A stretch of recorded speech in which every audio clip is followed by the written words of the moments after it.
Last Saturday, March 7th, 2026, was the day on which the committee overseeing the implementation of the 10-point agenda between our late leader, the Right Honorable Raila Odinga, and President William Ruto was expected to release its final comprehensive report.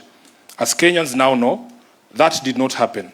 And in their continued contempt of Raila's express intentions as stated in the document appointing the committee, they chose instead to do their own thing, releasing a report yesterday, not to the public as required by the appointing authority, but to a select few.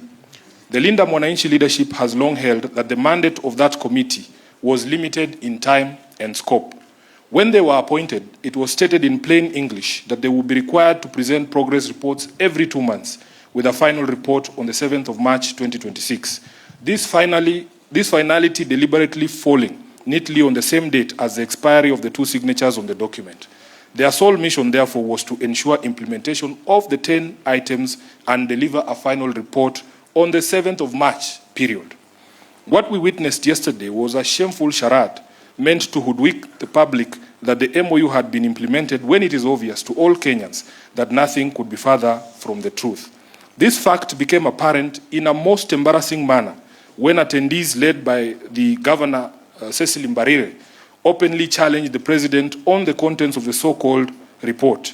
Observers would also have noted that the president purported to extend the mandate of the committee by another 60 days in the same meeting where Dr. Oburu Odinga had earlier argued that there was no time limit in the implementation of the MOU.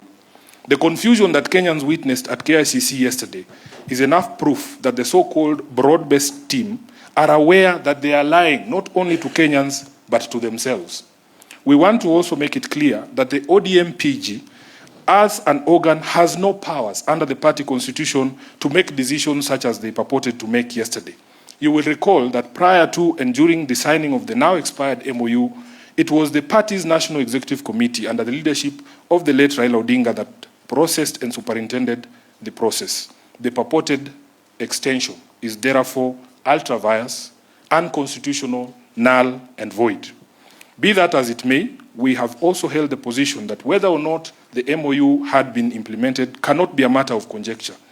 If abductions and extrajudicial killings stopped after the signing of the MOU, we would all know because we all live here. If counties have received 450 billion shillings in shareable revenue in the current financial year, we would all know. If indeed Ruto and his government honored their pledge to respect the identity and integrity of political parties, it would be obvious to all of us. Today, we wish to present to Kenyans the true report detailing the failures in implementation of the 10-point agenda, breaking down each agenda item and the falsehoods used to wrap them. Indeed, we have noticed that at the tail end of its mandate, the committee suddenly started traveling across the country, purporting to be conducting public participation. Yet the resolution to the 10 agenda items lay squarely with the regime of President William Ruto. Our expectation was that the committee would be domiciled at State House, seeking answers there on a daily basis.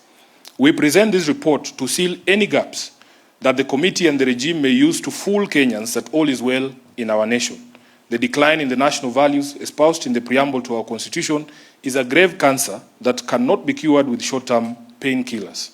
The nation must confront these failures and hold the government accountable on each count.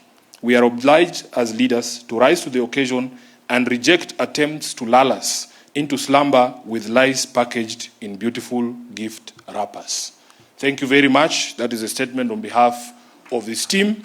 And at this particular moment in time, we will go straight to the report so that we are able to present our view of the state of implementation of that MOU. I would like to invite on stage the Member of Parliament, Suba South, SG Azimio,